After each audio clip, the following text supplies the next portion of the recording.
Well, thank you, guys. Thanks. No problem. Not all that easy, right? Okay. We've already done the pledge. The minutes from January I went over, and they look fine to me. So can I get a motion to approve the minutes for January? The second? Anyone at home? I'll second. Dave. Motion's been made and second. Thank you. Second. Was that Dave? Did you second or Jeff? Yes. Sorry. Dave. That was Dave Henry. Yep. Okay. Do we need to vote on the minutes? Okay. All in favor of approving the minutes? Aye. I'll abstain since I wasn't present.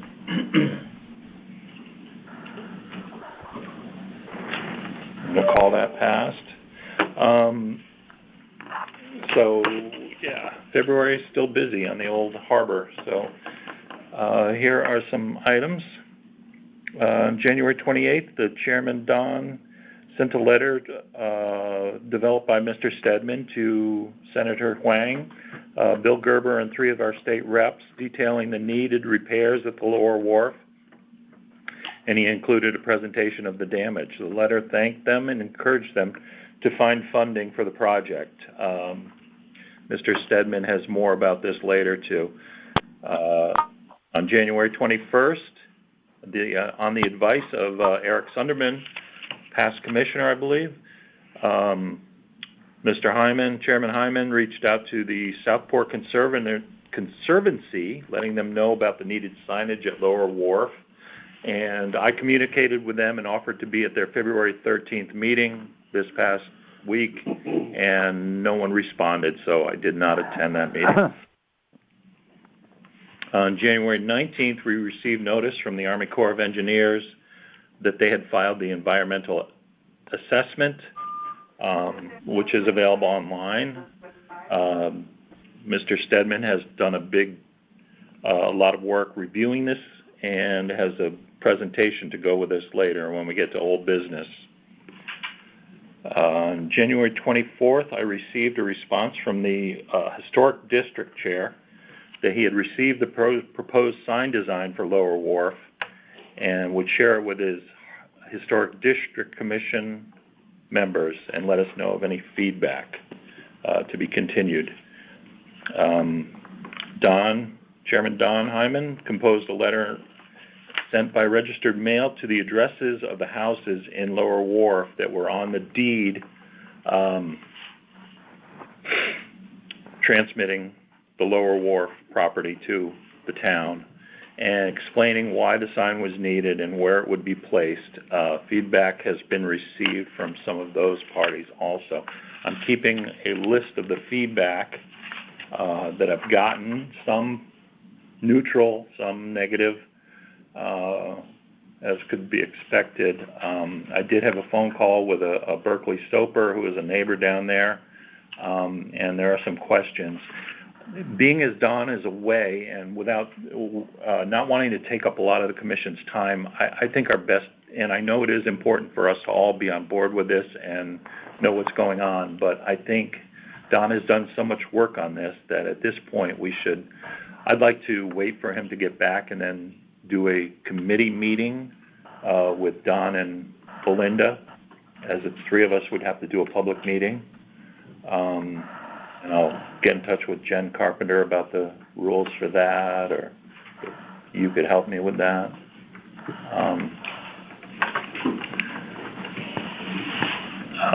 And schedule a committee meeting to go over our next options. Although the commission did vote on the signage to approve it, there have been some other issues raised, and we'd like to see what our options are at this point before we take up any more time in committee or in the commission.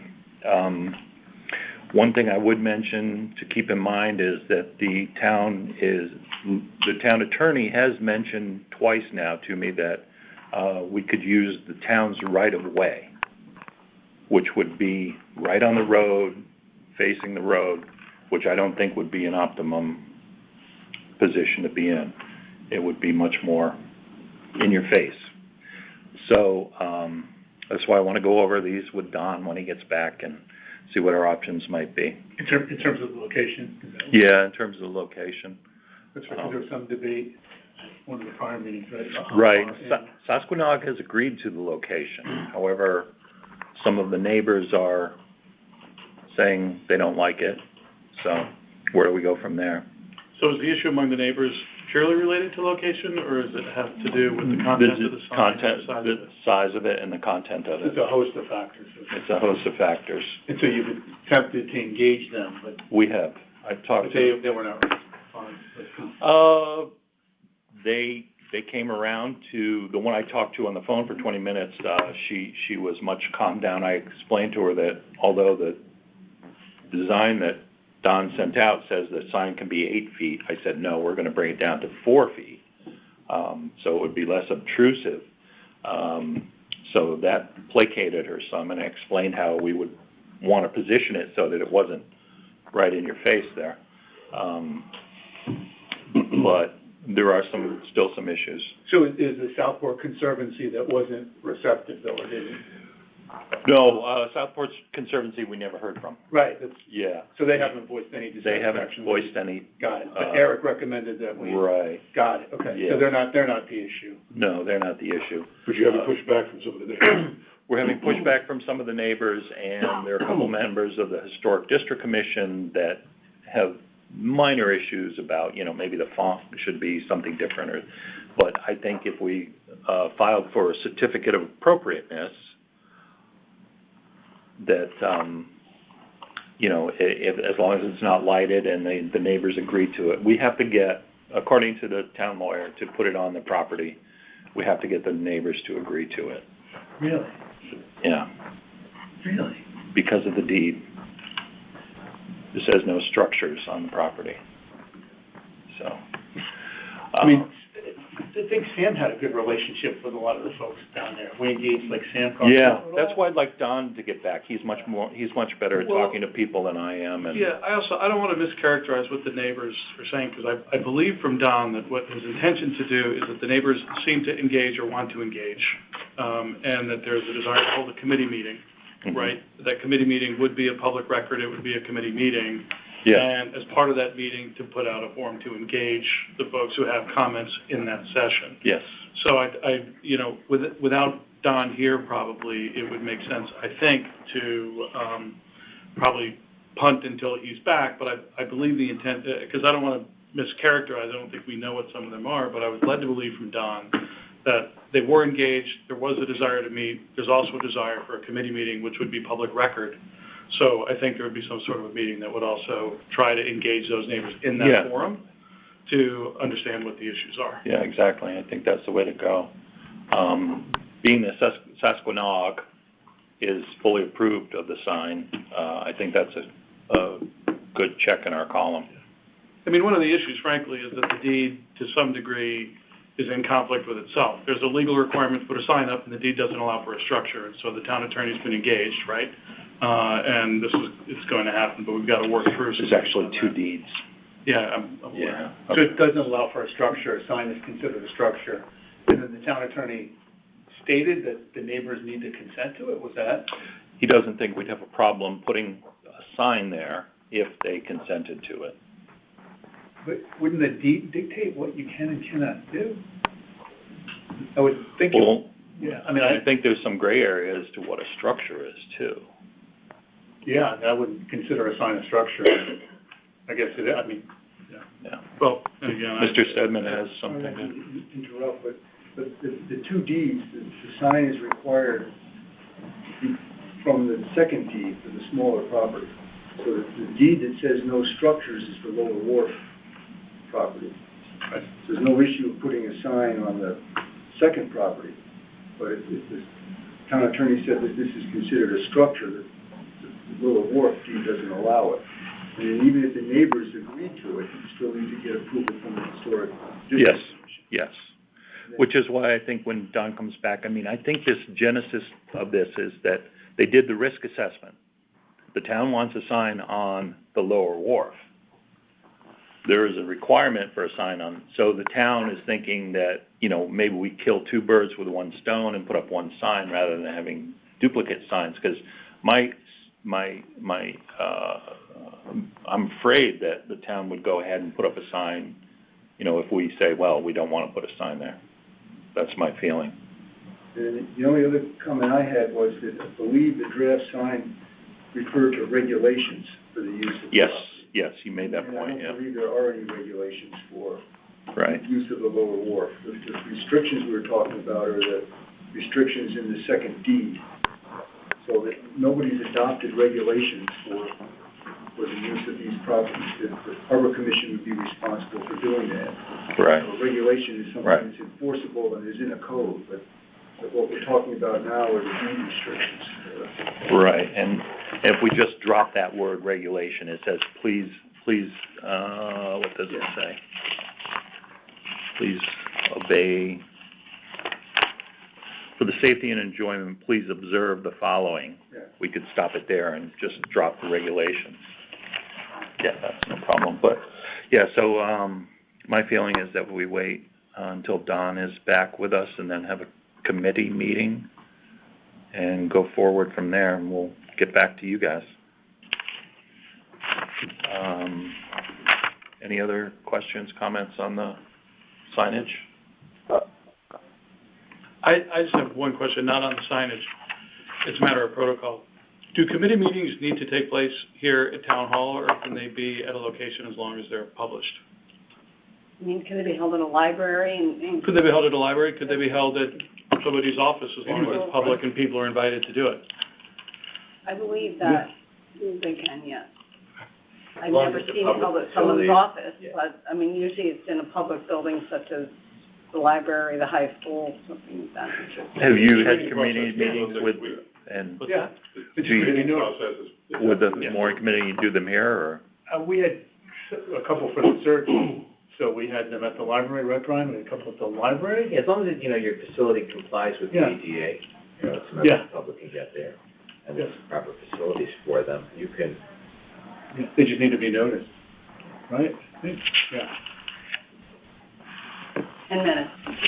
Minutes, and posted. You should record it as well.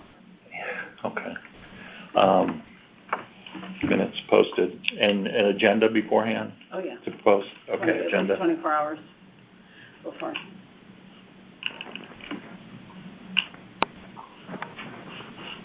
Record. So I guess ADA compliance is probably the key, right? No. Okay, ADA compliant. Okay, we'll set that up and let you know.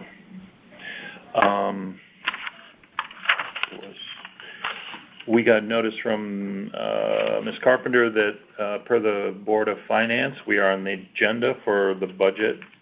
We are on the agenda for our budget to be voted on in March by the Board of Selectmen, but we do not need to appear. Mr. Leclerc? thank you.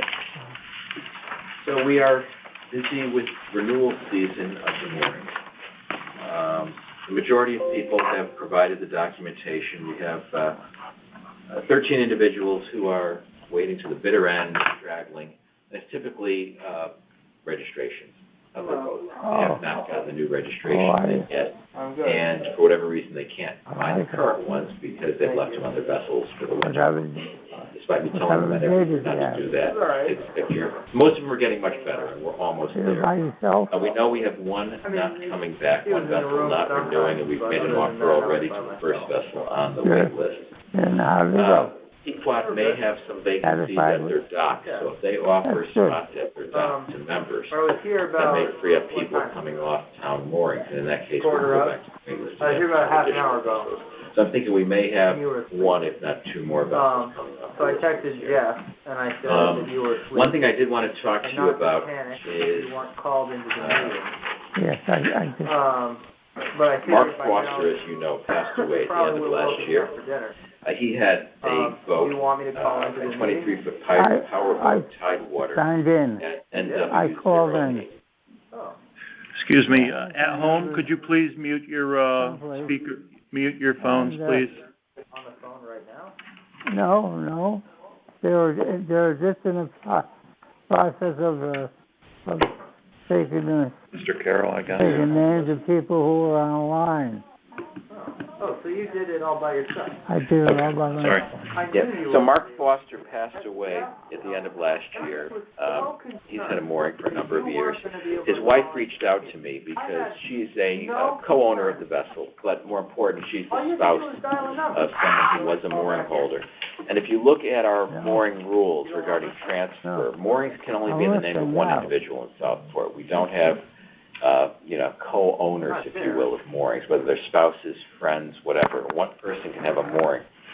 Rule number 13 states transfer of mooring permits, and I'll paraphrase, mooring permits shall be non-transferable, except the harbor master and the harbor management commission may approve the transfer of an individual private mooring permit between a deceased and a surviving spouse.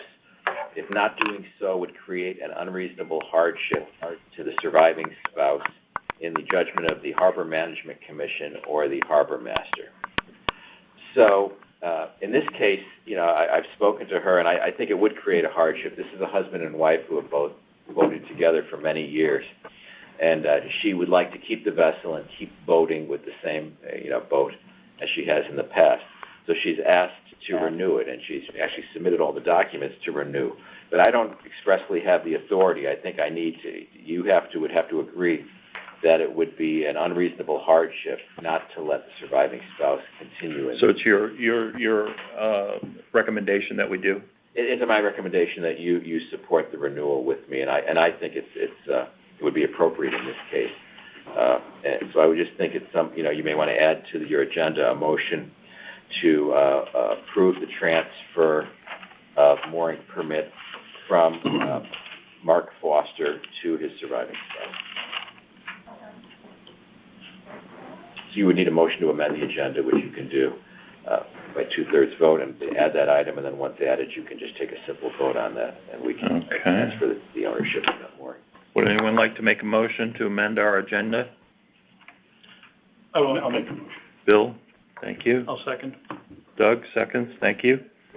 Aye. Do we vote on that?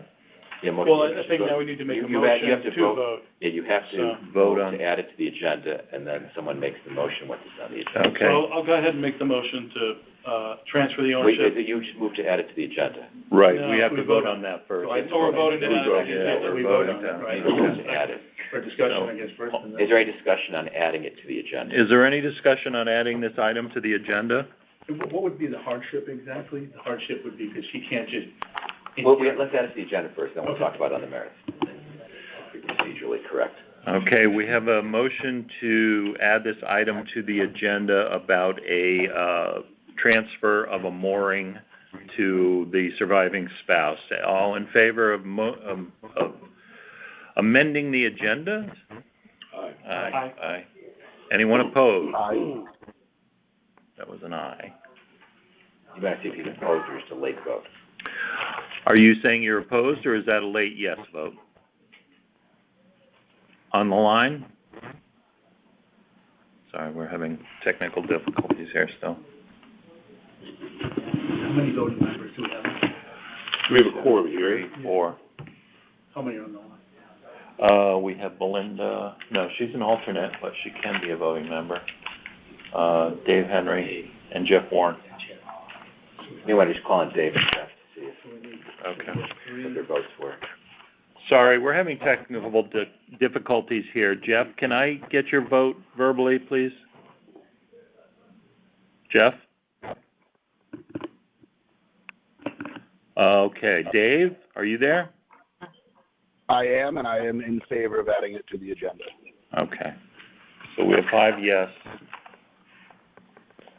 No no's. Motion passes. Okay, now, Someone should make the motion to approve the transfer of the mooring permit from the deceased Mark Foster to his surviving spouse. I would make that motion. I'll second. Now we can discuss. Chris. One question. Yeah. For what reason would we deny it? What would cause us to Jeff deny was it? in.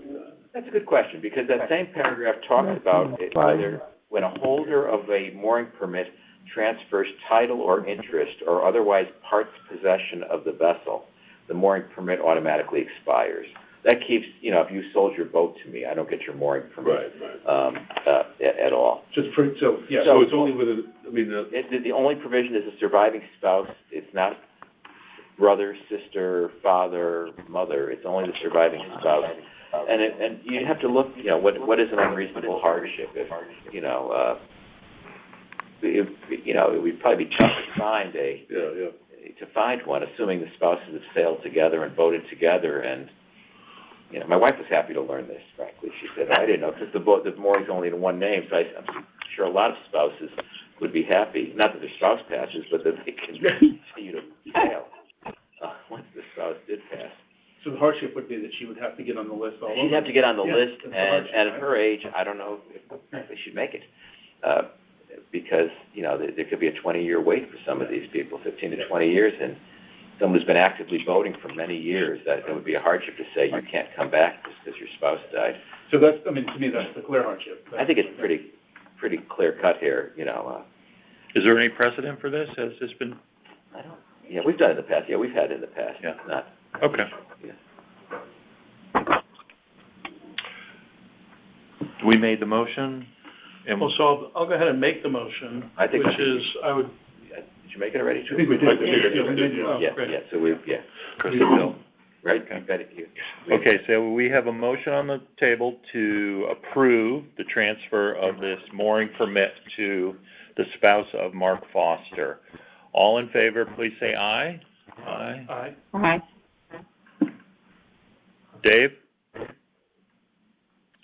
I'm gonna abstain. Okay. I would just add one comment on the motion, which is to approve it as per paragraph 13 of the mooring rules.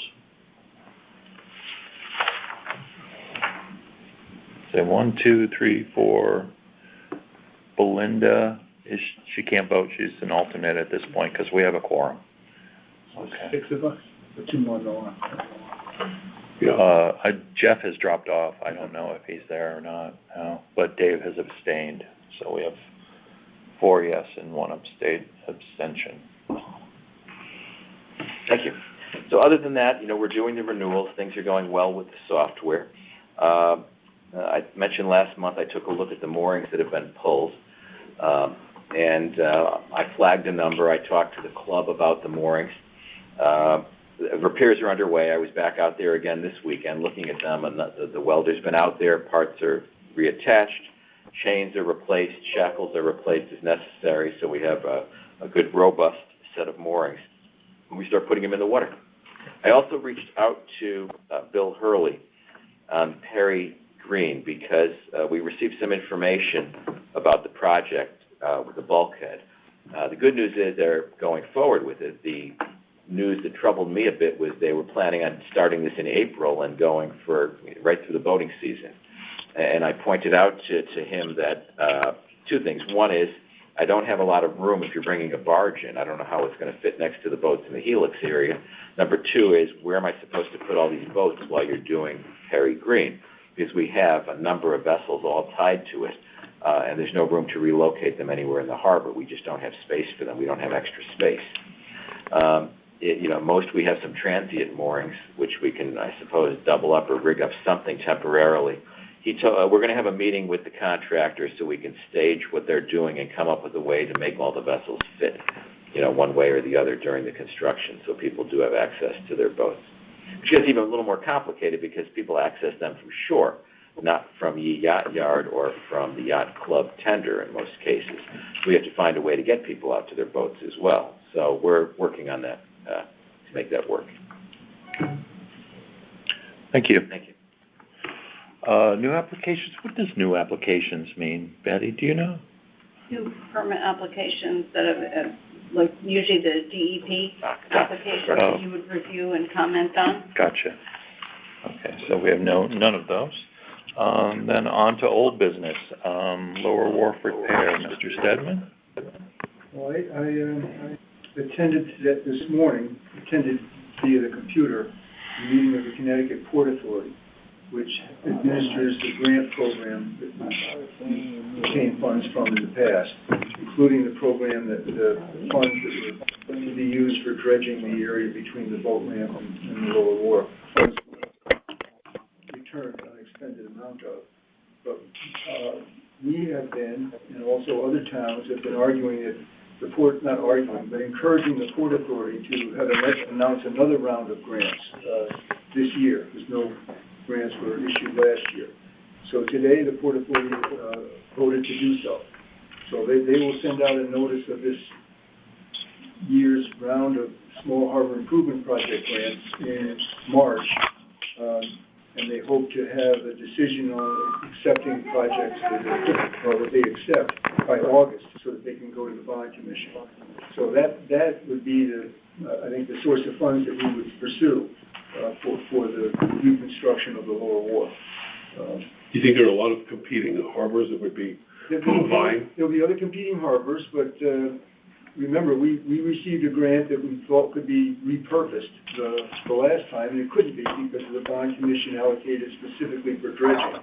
So I think we have a good chance to get the money for this. Plus the permits are already secured. Permits are already secured. So in the past, they've looked for towns to, submit applications. I don't know what it would be like this year. But I think we would be asking for about $600,000 with the town having committed to 20%. What did we ask? The total cost was $800,000 and thereabouts. We'd have to refine that a bit. But the town is already committed to a 20% cost share based on an amount of $800,000. So I think that's a good development.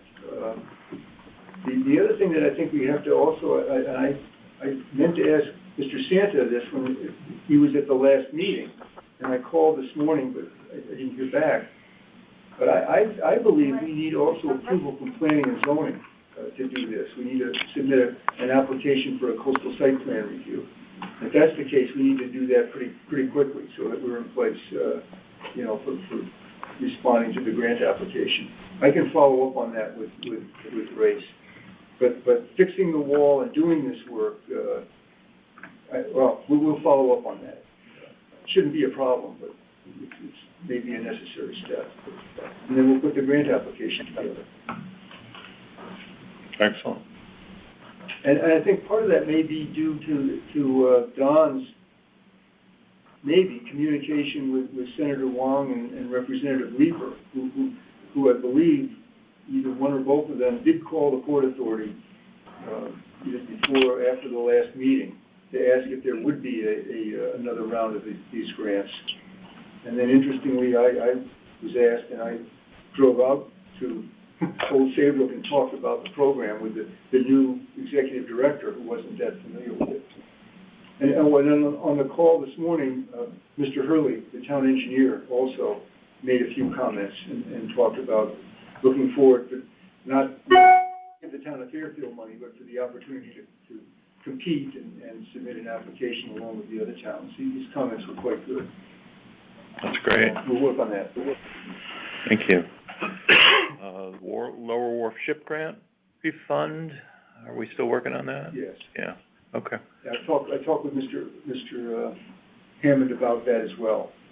And I think we should talk a little bit more, because I will, because Senator Wong was talking about perhaps we could repurpose some of that. He was going to follow up on that. But I told him that we're doing the accounting and we have but we'll talk more about it. Right. And Ms. Taylor and Mr. Stedman, thank you for coming in. And going to go over the sand management and dredging proposals. Thank you for having me on board. And the background noise is that of I'm in a hospital bed, doing my best to listen and to control the noise. So thanks, folks. Have a good day. Thank you, Mr. Carroll. Always good. So Jeff and I met last week. We were invited to meet with Jeff Stedman and I met last week with the first selectman, his chief of staff, the harbor master was present, as was the town engineer and Scott, and I don't know Scott's last name, also from the engineering department, to describe the dredging to the first selectman. And so we did. And as a result of that, I think Jeff has put together this wonderful presentation. And you guys are the first ones to see it. Should I speak into this? Yeah. At the risk of talking too much again here, I believe that the task before us now, or the job we have, is to respond to the Corps of Engineers environmental assessment. There's a public comment period for this. Actually, the comment period expired yesterday, but the Corps of Engineers said don't worry about that because we did not get this assessment to give us 30 days to act on it. The other thing that's been submitted to us, and George, you asked about new applications. There actually is one, because the next thing that we have to do is, after the Corps of Engineers finalizes this environmental assessment, they have to apply to the DEEP for the approvals necessary to do this dredging work. And that requires the pre-submission consultation form and a letter from us, just as it would from a private entity.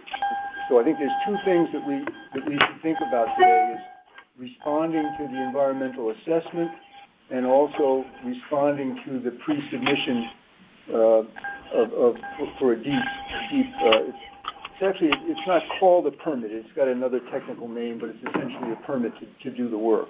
So I think the letters that we craft could be the same for both. So what we did, we have a much longer presentation about the history of the Harbor Management Plan and the Harbor Commission in Southport Harbor. We also have a presentation we did about the history of the Federal Navigation Project, which is extremely interesting to me and others.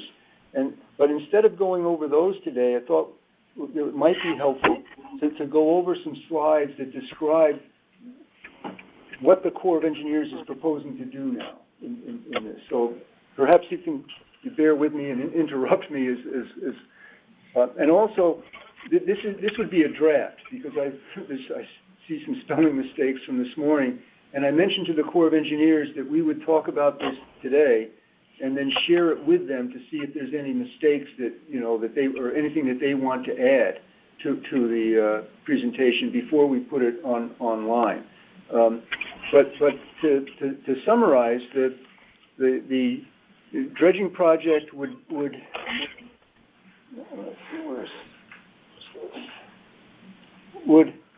address that area of critical concern that we all know that affects the entrance to the mouth of the harbor. And as it's proposed in this environmental assessment, which I might say, this is pursuant to any federal action requires an environmental analysis of it. So under the National Environmental Policy Act, which requires environmental impact statements, and if it's not a new project, a project that's been done before, they call it an environmental assessment instead of an environmental impact statement. So to satisfy that federal law, the Corps of Engineers has to do this environmental assessment and they've come up with this is draft now, they've come up with a finding of no significant impact, which is interesting, and the acronym for that is a FONSI. And I wondered what it meant when they say we did a FONSI, but it's a finding of no significant impact. So they've evaluated a project to restore the 100-foot wide width of the federal channel in that area where it's circled. And they're talking about dredging 20,000 cubic yards of sand, affecting about 1 acre. The work would take 3 to 4 weeks, and they couldn't begin before October 1 of this year. And when I talked with one of the fellows at the Corps of Engineers today, he said that it probably wouldn't be October 1, it would be in December sometime. But we can get into that. And that's related to also coordinating with the high school sailing programs that Mr. Engborg said take place in the fall. So that's the area of interest. And I know I've talked about this before, but I think this old drawing is wonderful. This is from a book in 1836 that talks about every town in Connecticut. It's a fantastic book, but the illustration of Fairfield includes this scene looking across the harbor. And if you see the posts in the sand, that was the first jetty. And it's very interesting because, I'll show you this. This is the first survey, federal survey, that was done of Southport Harbor. And the survey was in 1826, and the drawing was drawn in 1827. But if you look at the survey, you see the little line of posts in the sand. And so that was the first jetty, and, you know, the joke was, it's really, those three figures could be three of us now, 200 years later, talking about the same thing. But anyway, I get a kick out of that drawing. And also talking about the recent dredging history. The last time the Corps of Engineers dredged the harbor was 2004 to 2005. And that followed the approval of the harbor management plan. I won't get into all of that, but we resolved the contentious issues having to do with use of the federal channel, and the Corps agreed to dredge the harbor. The problem back then was that the DEP would not allow us to dredge the 100-foot width where the sand shoal is. At the same time as the Corps dredged the harbor in 2004 and 5, this is the DPW work in 2014. But in 2004 and 2014, the town, the DPW, excavated sand from the side of the shoal. And then they took that sand to town beaches for beach nourishment. I'll talk a little bit about that. So that's the recent dredging history. And again, if you bear with me, this is another great drawing, I think, from 1926. And if you read it, it says, "Please, Uncle, can you dredge it so we can get our boats out?" And Uncle Sam says, "No, not now." And that was related because around that time, and again, we're not going back to the whole history of the federal channel in Southport, but it's one of the oldest federal navigation projects in the country. And so, but it was authorized when Southport was a port. So around this time, there was congressional interest in defederalizing the channel because the port activities weren't of any consequence anymore. But they didn't do it, and they reauthorized it specifically to serve pleasure craft at the time. So the harbor is authorized now to serve recreational boating. I can't remember where I found this cartoon, but I think it was in the basement of the town hall here. And then here's that area of our critical concern, as we've described it. And again, the efforts in recent years to deal with this were saying thwarted by the presence of the threatened grass species and then the nesting of a pair of birds, which I forget when that took place, but more than 7 years ago.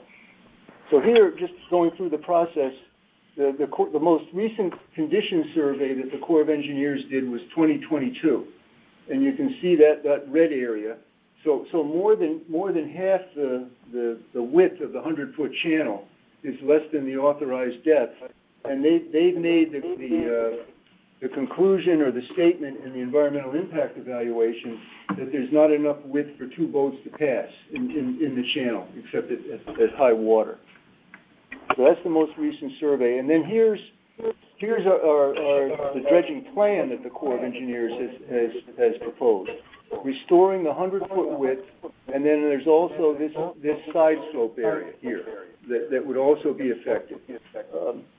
And again, 20,000 cubic yards, and the hope is that this would begin either this December or in January of next year. And Jeff, excuse me, what's the significance of the 100-foot width? Is that was as authorized by Congress, as the authorized width of the channel, and the authorized depth is 9 feet. So what they were proposing to do is restore the 100-foot width, and they can have 1 foot of overdredge, so they can dredge it to 10 feet. Let's see. It's a congressional, and what we have permission for, and what the DEP agreed to in 2004 and then in 2014 is only a 75-foot width, because they were concerned about adversely affecting the habitat for the birds to nest and for the plants to grow. And that's no longer a concern? The Corps is saying it's not. That they can go to 100 feet the way they've engineered it, and that they're not gonna undermine the grasses. Whether DEEP will agree to that, I don't know. So to preserve the 100 feet, they need to take that swath that goes onto the dry beach shown there? Yes.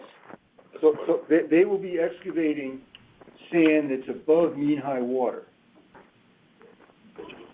Not going all the way back to the jetty, but enough to restore a 100-foot channel width. Is the country club aware of that now? Well, this is a discussion. We're now gonna have to have more of a discussion. We did have a recent meeting with a representative of the country club to talk about all of this, the 100-foot width. And we're gonna have to bring them in now in a more, they asked us, what do you want now? Or they said, there's nothing really for us to do now. We have to see what the plan is. Now they have a copy of the plan that we sent to them. But in order to preserve the 100 feet width, that swath has to come out, or else it would just, as soon as you dug out the 100, oh, yeah, it would just came right in. Yes. So they're saying that this will, and of course, this gets into the next question I have to talk about later on. Excuse me, so is that the 100-foot right there? Or is it the 100 right foot is from here Got it. to here. Got it. So this is what they say is a side slope that will, Okay. that will be obtained after they cut the 100-foot width. But then that gets into the question of how long is this all gonna last if we don't do something to block the Well, sand. and also though, the 100-foot width is also combined with a depth. Which is 10 feet. Right, so that when we talk about, going beyond that, the 100-foot width of the federal channel is 100 feet at a certain depth. Yes, but also this is what they're dredging. This will be to maintain it. But again, they have authority to maintain should have the authority to maintain the federally authorized channel width and depth. But it's still subject to DEEP's approval now. 10 feet at mean low tide? Yes. They call it mean low water. I don't know what the difference is between mean low water, but the data, the reference is mean low water. And I think just to be clear, it's 9 feet. Yeah, with a plus foot one. variance. Plus one. Plus one, yeah. Let's see. Probably Can you go back a couple lower slides, water would Jeff? be extreme tides like full moon. Yeah. Can you go back a couple slides? Go back up to here. Another one? Yeah, one more. Okay, that was better. Oh. Yeah, so that was interesting that they made that provision back then for recreational purposes, right? They reauthorized it, or when the authorizations have been changed over the years. So the initial, that historical presentation we talked about, which was most interesting, it started with the authorization of the jetty and the wall in 1829. And then subsequently, channels were included, the channels were widened, and, until we have what we have today. So there's been a number of authorizations, but as they mention here, the original authorization is in 1829 for the Federal Navigation Project. And there is no consideration for shoaling that just outside of the jetty. Well, that's well, I've got another picture I can. But that shows it pretty clearly. Oh, yes, it does. But the problem we talked about this is that's a different material. It's a more silky material, and it would require a different method to excavate it. I see. So what we thought it would not be, we'd be waiting around another couple of years if we wanted to do everything at one time. They asked if we wanted to combine and they said, well, if you want to combine all the dredging, we can do that, but that means that this narrow area has to wait at least 2, maybe 3 more years. And we can't afford it. I don't think we can run that risk. I agree. So we had to. Yeah.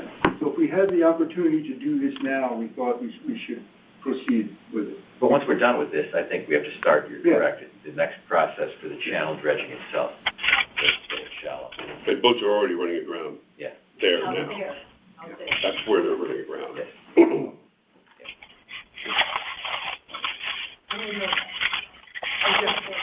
That slide right there says 9-foot entrance channel.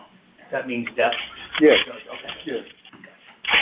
Yeah, I'll go over this again and fix the language. I was trying to do this quickly Yeah. this And morning. the sandy beach, just, I've got pictures if you want to see, where the cut that kind of goes in for the sand, that's not like a flat beach, that's pretty sloped, it's very steep slope. If you go over there, it's hard to walk on it without getting, going in the water. Mhm. And for anybody who may not know, the area we're talking about is still inside, on the channel side of the jetty. The jetty runs straight through, so you can see where it mixes up again. So the federal jetty runs straight through, Yep. but it's still inside Good point. the width of the jetty. Yeah. This is the equipment that they plan to use for this work. Can I pass it? That's pictures I took yesterday. Sunday. On the low tide, you can see the slope. First, you can see the narrowness of the low tide. Second, you can see the slope that Jeff's talking about. And it's pretty steep. Can you send us this presentation? Oh, yes. Yeah, I'll do that. This is the equipment that the Corps intends to use here. Either this, and this is a government-owned dredge. This one is called the Currituck. And I took, these pictures are from, well, as you see, the Housatonic River and Westbrook Harbor. There's another dredge that's similar, that they may use depending on the availability of it. But this, as you can see, it hydraulically brings up the sediment from the bottom into the hopper of the dredge. I think it only holds about 300 cubic yards. And then it goes to the offshore to the dispersal site, and then the hold splits, and it disperses the sand from it. So this is and it is specifically intended, it works along the East Coast to maintain inlet channels and to pump sand. So it's worked in Connecticut in several locations, and the idea is that if it's not this dredge, there's another one that's very similar that would work here. But in addition to this, the dredge going along the outside of the sandbar, the Corps would also have a crew that would use this long reach excavator to load sand directly into the hopper dredge, and that's how they would work to create that side slope. In other words, the dredge just wouldn't cut into the channel and have it. They would sort of sculpt the side slope and put sand directly into the hopper dredge. This is from 2014. This was an excavator that the town had rented and the DPW used, but it's the same sort of equipment that would be used here. Then, to get to the site, they would need access from Sasko Beach along the shoreline to get, for the excavator, to get to the site of the proposed work. The same thing that the DPW did twice. Except DPW had more equipment. They had a front loader and also dump trucks that went back and forth to take the sand from the area here and then bring it out and take it to town beaches. The first time they did it, they just brought the sand to Sasko Beach. The second time in 2014, they brought it out. Also, you see this low area here. The town rented big metal plates that they put down on the intertidal area to lessen the impact of the wheels and the heavy equipment going over that area. So the Corps of Engineers has its own crew that works with the Currituck to do this. They would rent equipment and they would then achieve access the same way that the DPW did. Now, the town is in the process now of working with the Corps to grant a temporary construction access easement for the access through Sasko Beach and to get to the site of the proposed work. I won't get into all of the issues, but the Country Club, of course, is also going to be involved with doing this. And there are some very interesting questions that arise because the town tax maps now, assessors maps, indicate that the town owns this property, which is gonna be subject to some sort of discussion. Still needs to get whatever the proper agreements are from the town and from the country club. When we talked with the representative of the country club, he didn't think that that was an issue, because they allowed the town to do this previously. However, previously, we had a memorandum of agreement between the first selectman, the president of the country club, and the Harbor Management Commission chair, having to do with the use and not to disturb the golf course and so forth. With the federal government involved, it needs a more formal agreement in the form of an easement. So that's still how the country club of Fairfield is involved with this now is still to be determined. This is the area where they're calling it the Southport Harbor Nearshore Placement Site. This is the acronym for it. When I saw this, I had to go back and see what that is. But so the sand that's dredged from this area, the hopper dredge would go out here, pass through here, open the hold, and disperse the sand in this location. And the idea for that came from the Bureau of Aquaculture, to perhaps use this as a pilot project to then plant oyster coast on top and see how it would grow on a consistently sandy, harder bottom. Is that the same as that shoaling spot right there? Out by Amar. Okay. That's farther out than shown on this, because here's, I don't know where the piece is on that. I don't think that gets out to the. That's the outer beacon. Okay. Yeah. And then, so that's. The outer beacon is on the rock pile. Yeah. Like, that's this, like. Right, that's here. So this is down. Does it show the depth on that? Yeah. It looks like it's 15 to 17. 16, 13, 17, 18, 16, 15, 12, 12, 18, 18, 17. It looks like where that race mark is around there, I think. Yeah, The Corps has taken sediments from that area, analyzed the sediments, and so it's just not an area that's been marked on the map. They've taken samples from there, and they've also analyzed the currents, if that's the right term here.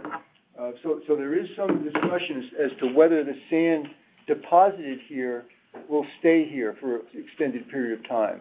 But the Corps of Engineers is not concerned about that because it's still within the natural littoral system and it would eventually wash on shore. Well, and for scale, didn't you say there would be, we're going from approximately 1 acre to approximately 45 acres? Yeah. So I mean, for scale, that drop zone there is 45 acres. Wow. So they're not making a lump, they're level. No, they disperse 45 acres, Right. really dispersing it. it. They disperse it, which they've done before. They did this, those pictures I showed of, one picture of the Housatonic River, that's what they did there. That sand didn't stay in place, but it moved in the littoral system. So they're not removing sand and disposing of it. It's still part of the system. If the Bureau of Aquaculture doesn't plant coast there, the sand will move. Some years ago, we met with the Shellfish Commission, which was supportive of this and had no objections to it. They're going to take this up at their next meeting because they have the pre-submission form as well. So that's the nearshore placement site. And then as I mentioned, they've issued this, although it says final up there, it's the draft final environmental assessment. So I think we'll want to comment and make a statement of support for this. And then yes, this is different than the pre-application for the deep permit. So a separate comment on this. But you said we could use the same language. Comment, yes. Same language. Yeah. Is it, just for broader understanding, is it worth in this area just adding a deeper explanation of what a finding of no significant impact means?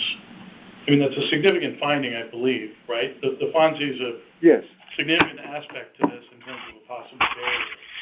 And so my only comment is there's a very matter-of-fact statement here that says that the assessment resulted or concluded in a finding of no impact. I wonder whether we just want to expand on that a little bit here. And they've addressed the air quality and, benthic habitat and fish and wildlife and these other vegetation, fish, shellfish, benthos, physical and chemical environmental effects, and they found no adverse impacts that would affect their approach to the project. And I don't see that. I don't see that we see any adverse impact. No, but on your presentation, is there a way we could just, highlight that, maybe? I see. I will add something to that, yes. Just a line saying. That's kind of what a FONSI means. What it means, yes. And that's why this is a draft, and we'll make it better. So now the next step after they issue the final statement, this is a draft final statement, and actually at the same time, they're going to proceed with the application to DEEP from the permit, although it's not called that, from DEEP to do the work. One kind of, maybe even using the headline, like environmental assessment, no significant impact. Yeah.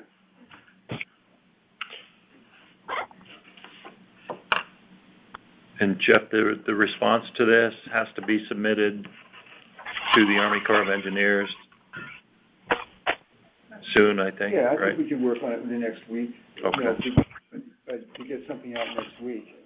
Yeah. I guess you would sign it, George, as your acting chair. Yeah. But anyway, now of course the question is, how do you pay for it? And so what's been allocated so far is $1.28 million, and that was several years ago. Recently, the Corps said that it's going to probably cost more. They're not asking us to come up with the funds, but that's going to be something that they're going to have to work towards, or maybe we have to request through a separate program from the state. But the conservative estimate that they made is that they may need another $650,000 to do the project as planned. So that requires either getting the money from another project or making another request to Congress to do it. But it doesn't affect what we're doing now in terms of getting our response to it. But nobody's asking the town to come up with additional money. So that's one. And then interestingly, going back into the harbor management plan, because I think we want to make the statement in our statement that this is consistent with the harbor management plan. And the harbor management plan includes some of these policies or recommendations concerning dredging, including that area that we highlighted. So this is back in 1995. The most critical area and the area of highest priority is at the breakwater with the wind blown and we referred to it then as wind blown sand. But we've since determined that a lot of it is wave washed over the jetty. But we can clearly make the statement in what we write that this proposal is consistent with the state-approved and town-adopted harbor management plan, and it's part of the responsibility of the Harbor Commission to move this forward. The Harbor Commission is the town's representative to work with the Corps to accomplish this work. And then, just about done here, the topic of, probably sick of hearing me talk here, but the topic of managing the sand. Because all we're talking about with this project is dredging the channel. What do we do to try to address the future movement of the movement of sand to fill this up that might fill this up in another 10 or 20 years? And we've talked about this before, and it's going to involve maintenance of the jetty has not taken place since, I guess, 1960, which would mean you expose a vertical surface to block the sand, and you move sand away from that surface regularly and move it back along the beach. That's never been done. We've talked about how, and this involves coordination with the country club. At one point when we discussed this, the people we talked to then from the club were concerned about changing the character of their beach.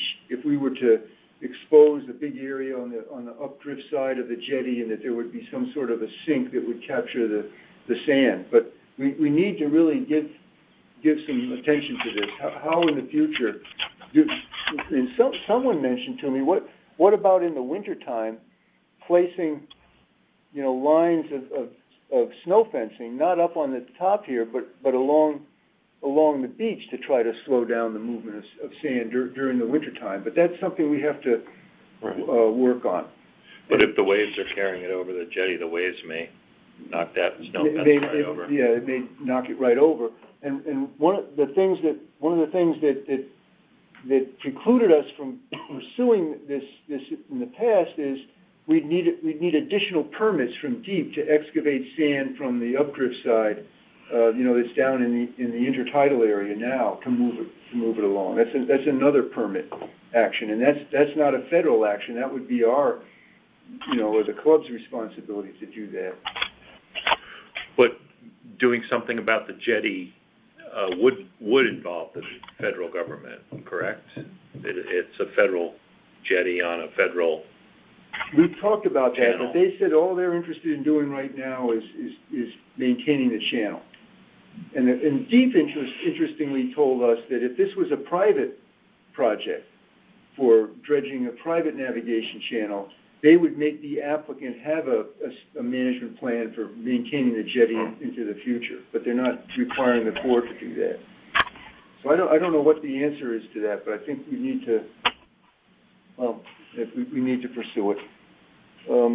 Interestingly, when we met with DEEP and the country club people, 2 years ago, 2.5 years ago now, and we kind of walked around the spit, the country club wanted some of the sand. So, clearly they could use some of the sand. I don't know whether they would use it.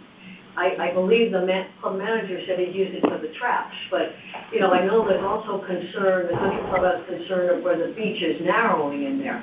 So, It's pretty interesting, those two pictures there, 34, 2018. Yes, the beach at the country club is significantly narrowed at there, but there's a spit of land on the western side, directly across from the end of the land, that is very much more prominent in 2018 than it was in 1934, which means that the whole channel was much wider in 34 than it is today, significantly. And that pinch point is where we're talking about. But we're not going to be bringing it all the way down to, as Doug was mentioning, the jetty goes all the way along the coast in 34. Yeah. But here, it's just going to be cutting off a chunk of it. correct. Yeah, look at it, it was a straight line before, and now it's got that, But even on the western side, there's more land sticking out. Right. One thing that might be interesting, I don't know how you get to it, but it could be interesting to study the prevailing weather pattern, because as the wind increases through the winter months and as the storm cycles come through from fall to spring, the time period that is probably creating more of the wind-blown and water-blown sand is probably the opposite of the usage period of the beach and the harbor. So by having a temporary structure for a portion of the year, but in the periods that are contributing the most movement of the sand, might have a serious long-term reduction of the effect of that moving. I'm no meteorologist. I'm no meteorologist, but I mean, the prevailing wind is southwest. It's pushing it towards the country club.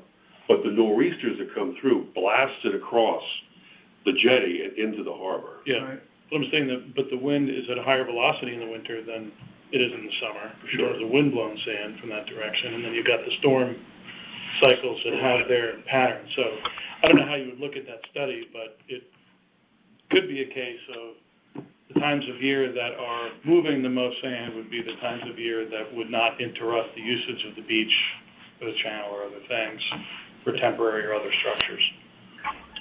So you're saying like a snow fence? Yeah, like a snow fence, and even, you were saying they haven't really done a vertical structure, but that first picture you showed from 1700 whatever was a vertical structure where the first jetty was. Well, this is supposed to be a vertical structure. Yeah, I know.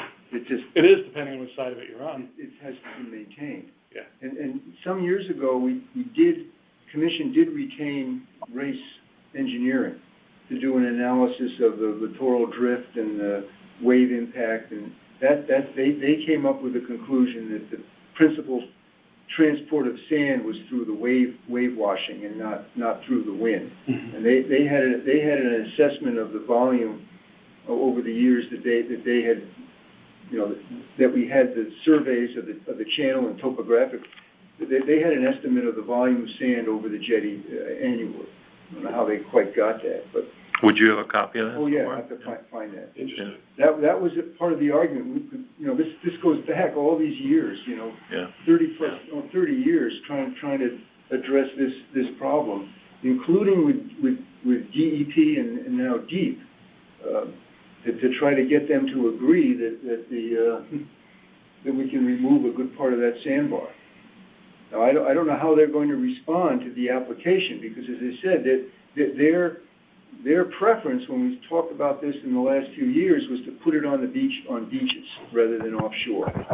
And after that, the town engineering department did a survey of the sand on Sasko Beach. Go back here. And determined that there's no need for any more sand on the beach. It's higher than the design than the design profile is supposed to be. So now, those are all the slides that I put together, and then I try to get everybody's name at the end. When we finalize this, we can put it on the website. You had mentioned, Ken, that the club may have a use for some of the sand. If they got access to that sand, would that be because they would be a party to an agreement? Or would that be a private individual within town that would just raise their hand and say, we would like some? And the reason I'm asking the question is because of the property that's on the other side of the beach there that has all that rocky shoreline. And, I wonder whether they would be interested in sand. Well, Devin says, not to answer your question, but that little cutout of the lower wharf, if you think about where the piers were and then how the stone wall kind of goes back in, that little area there, he says there's more sand there now than there's ever been, and it's beautiful, fine sand. So, it's washing over. On that storm of December 23, when Eric took the video, you couldn't even see, if you recall, you couldn't even see the breakwater. The water was just. I've even seen that a few times recently in the last 90 days walking down there. Yeah. But right now, this proposal by the Corps of Engineers talks about taking this material offshore and putting it in that nearshore dispersal site. Yeah. And one of the issues that we talked about before was the use of federal monies to put sand on a private property. But we haven't talked about that, because now what's being proposed is all offshore. What do you mean? I was thinking about longer-term sand management, which is the subsequent.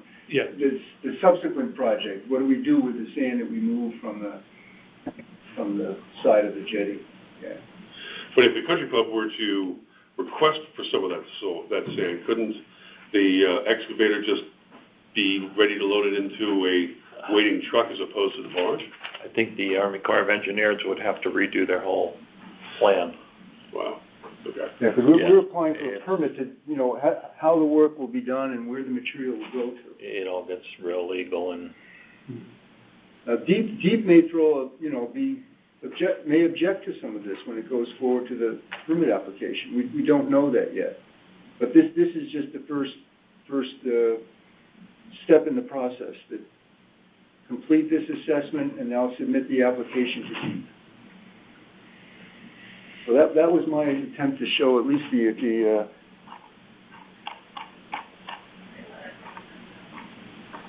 yeah.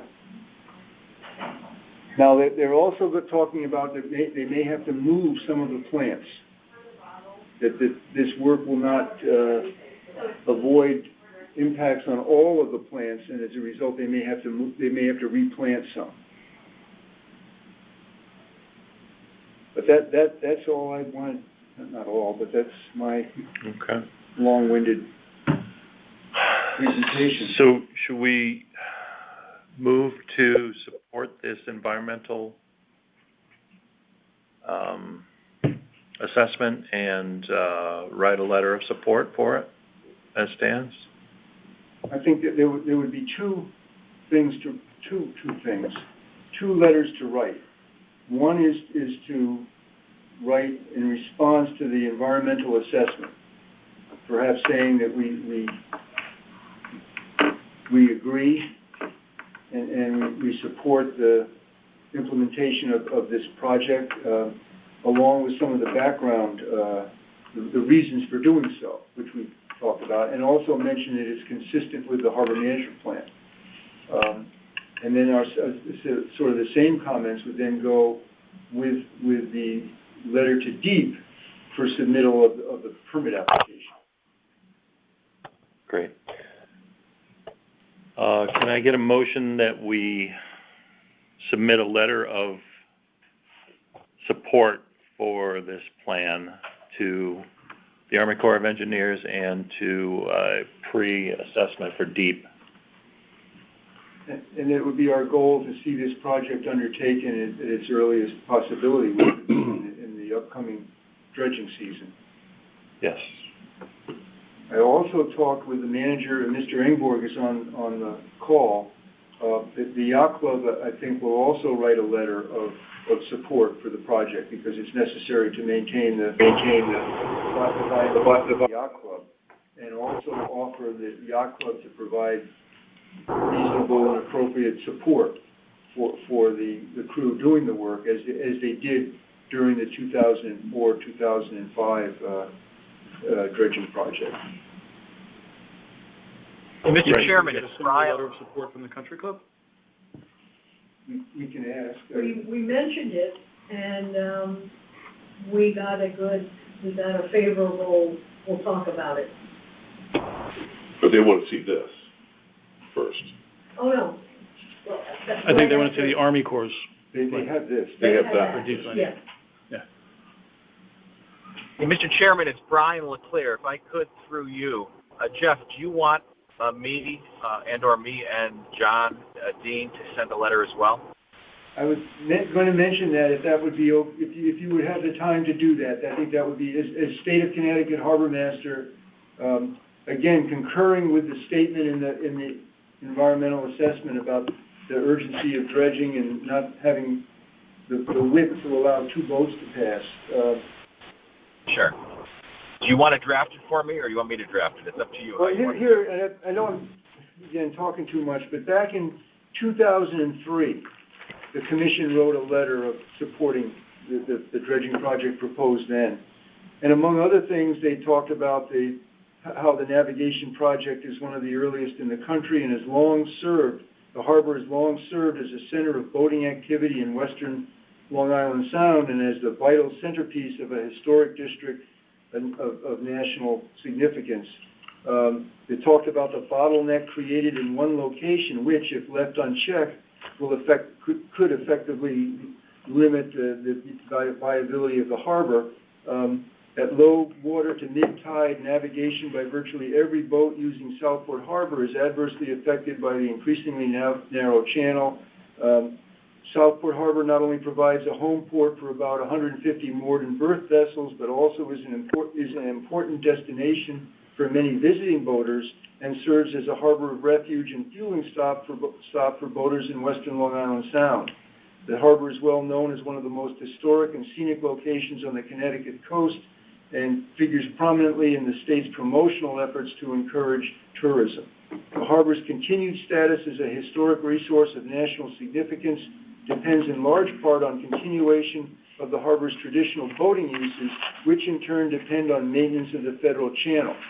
The planned maintenance dredging project is supported by the legislative policies of the Connecticut Coastal Management Act and by the Town of Fairfield's state-approved harbor management plan, and by over 170 years of continuous beneficial use of the congressionally authorized Southport Harbor Navigation Project. It is the goal of the Town of Fairfield to see the proposed project completed. So those were the sorts of comments that we made 20 1 year ago, was the last great. time the Corps proposed Yeah. something like this. Yeah. Do we have anyone that has any, comments, contrary to supporting this proposal?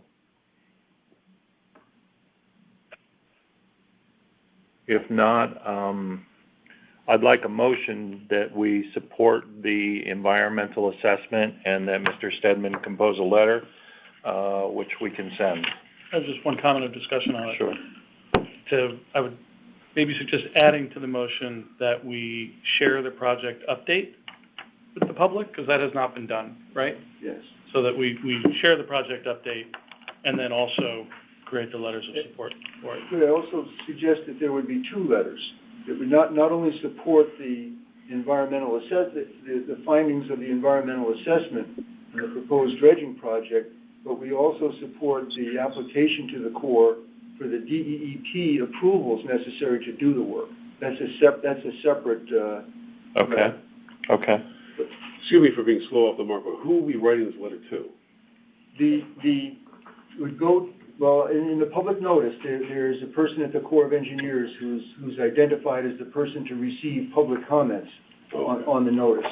And then on the pre-submission, and Betty made a copy of that, of course I don't know what I did with it, on the pre-submission form, similarly, the Corps of Engineers is the applicant to DEEP, and the person is identified as who. In both cases, the Corps. It's both cases, it's the Corps, but with copies too. I think we could make a copy of the environmental assessment to the congressional delegation because they provided funding for this. It's a federal project, and that's what we did in the past. Okay, yeah, I got it. Thank you. Anyone want to make that motion? I'll make that motion. Okay, we have a motion to support the environmental assessment to the Army Corps of Engineers and to write a letter of support for the DEEP approval. Yes. Seconding? I'll second. Thank you, Bill. Motion's been made and seconded. All in favor? Aye. Dave, are you still? Okay, thank you. Jeff, are you still with us? Yep. Okay, are you in favor?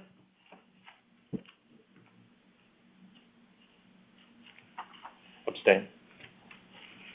Jeff? Jeff, are you there? Jeff Warren. Yeah. Jeff Warren? Mr. Warren? We're not hearing you, I'm sorry. Excuse me, Jeff, so the paragraph in the bottom there, is that a typo, which is within and adjoining the 90-foot entrance channel? Is that a typo there?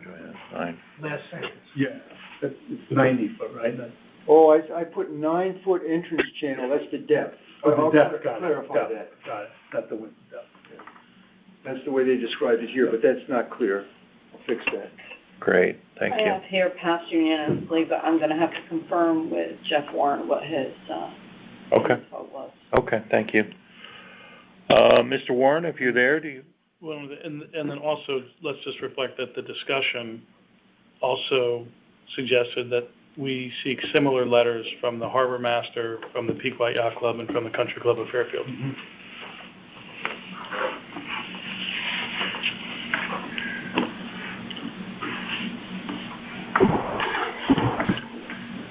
Okay, I'm not hearing Mr. Warren, so we're going to go on to new business. I believe item number 1 we've taken care of with that presentation.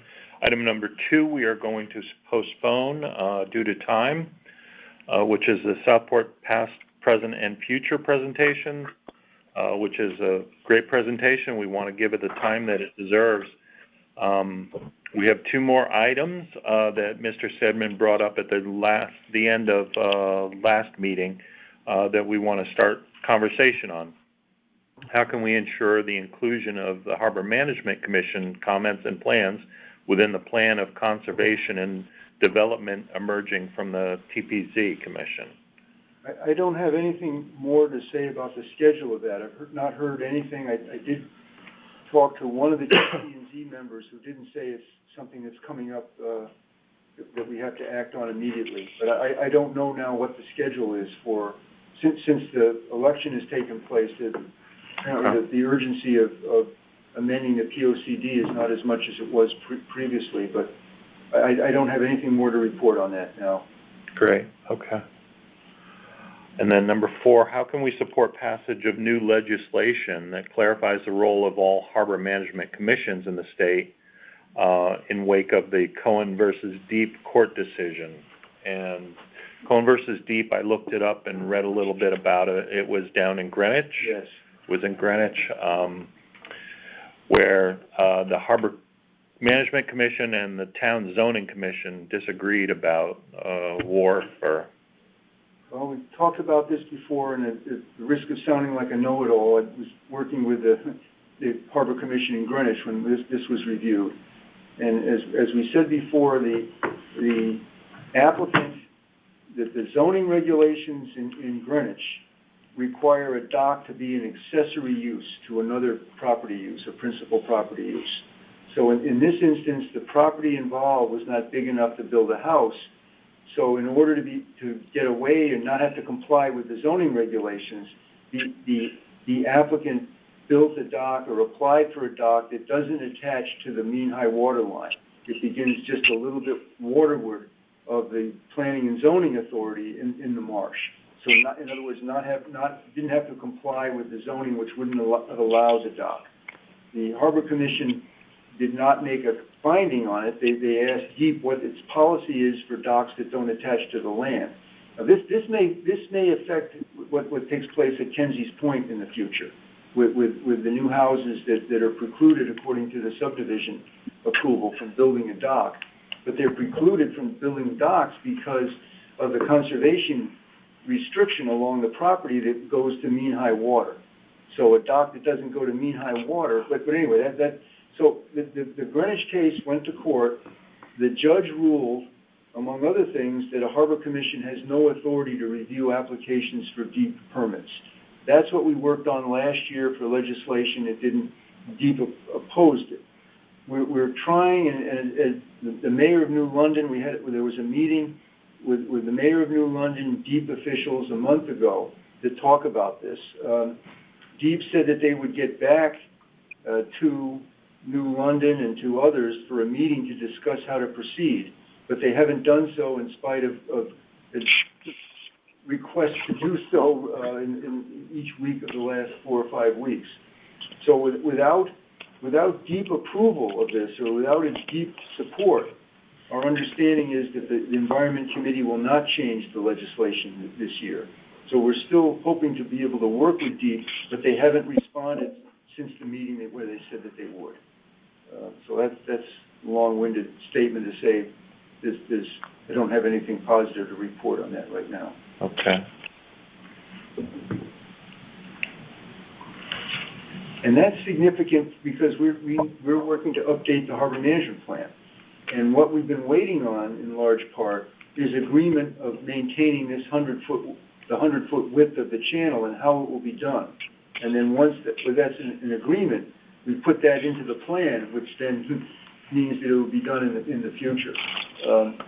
And the plan now includes an important responsibility of the Harbor Commission to review applications for DEEP permits. So what happens then? Right, where DEEP could overrule the Harbor Management Commission.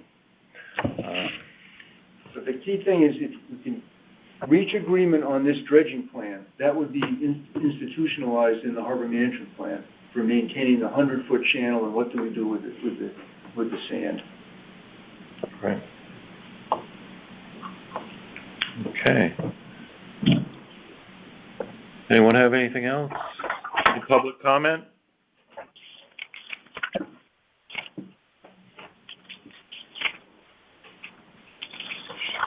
Not hearing any public comment.